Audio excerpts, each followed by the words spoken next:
A person who has visualization power, they're more confident, they're more sure of themselves.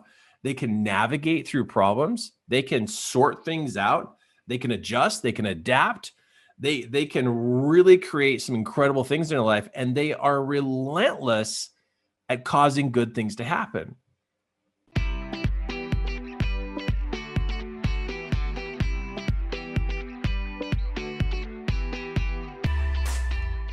You know, people are on their cell phones a lot, and they're scrolling through social media, they're scrolling through videos, they're scrolling through little short snippets of videos, constantly feeding their brain imagery, but they're feeding their brain through an entertainment type of way, which means they're piling a bunch of images inside their head that literally don't have any rhyme or reason to what's going on other than to be entertained and to be, now you can use images to be able to build a knowledge and build understanding. You can watch videos that teach you, but I think you would agree that majority of the world is using imagery in the form of entertainment.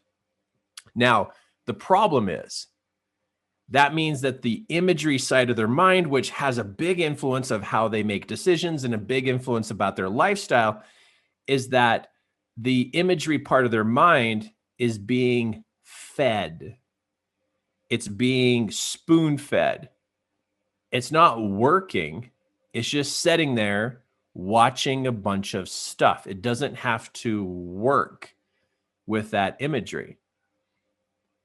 A vision board is using an image to represent an outcome that you want to cause to happen in your life.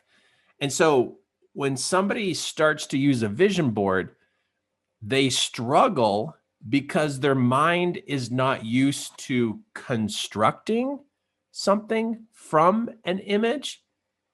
The mind is used to sitting there just being entertained. And so what we're watching have happen in the world is people are losing strength in their mind to construct their life by using imagery. You know, you hear people who say, oh, that person has vision. And a person who has vision, they have an image in their mind of what they want, how they want things to work, and they actually are following through with steps to create that in their life. Well, I'll tell you right now, what I find as a coach and a mentor is that people are losing vision of their life. They're losing vision of the future. They're losing that because they're feeding their imagery of their mind with a bunch of entertainment. And they're not actually using the imagery part of their mind to actually construct their life. They're just feeding it a bunch of entertainment. And so you're going to see over the next upcoming years, the next 2 to 3 years, you're going to watch people struggle with creating their life.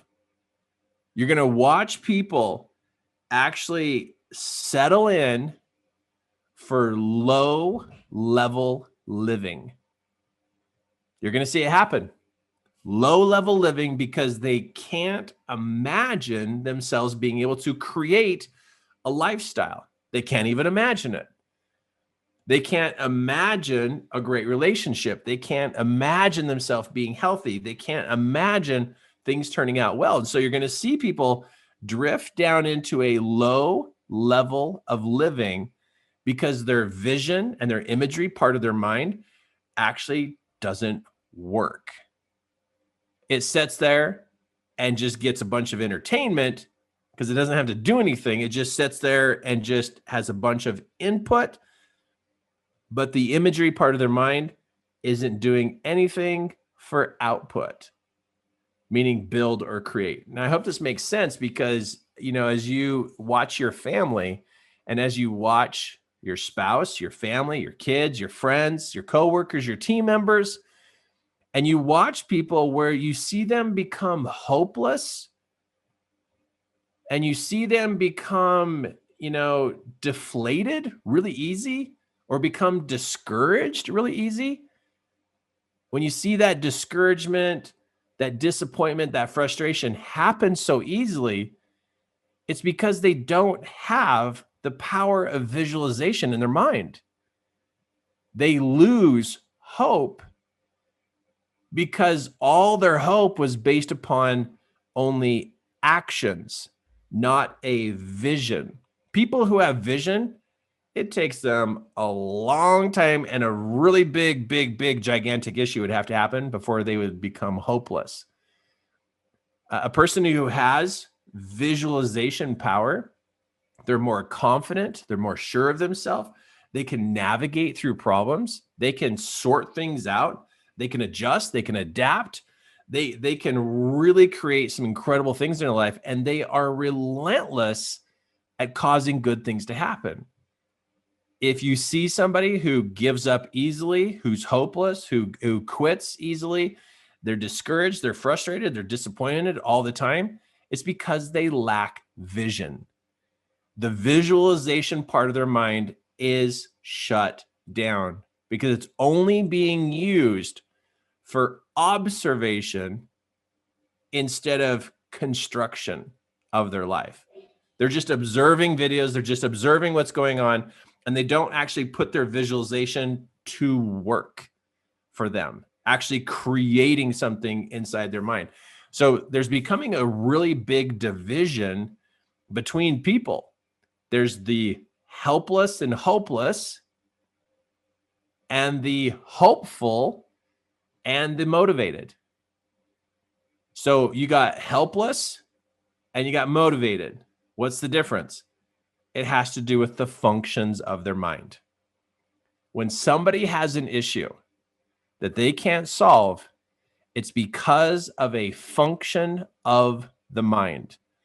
The mind has particular functions, and one of those functions can shut down and another one can shut down, and their mind is just not functioning.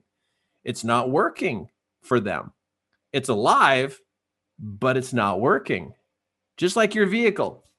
If a part of the vehicle isn't functioning, it's going to cause problems to the whole entire car. The same thing happens inside your head. You want to care about the functions of the mind. You want to care about them because this is what causes you to be able to have the confidence and the ability to create a lifestyle that you want to live and be able to cope with what's going on in the world and still come out on top, because the functions of your mind are actively engaged and working. You can't lose the functions of your mind and think you're going to do well. It's really simple.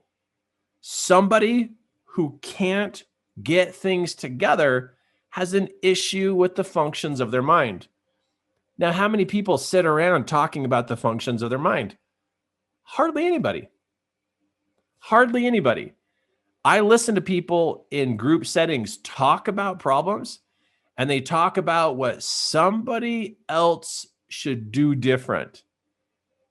They never talk about upgrading the functions of their mind. They don't even bring it up. Hardly ever will I ever hear somebody take ownership for the functions of their mind, the quality control of their mind.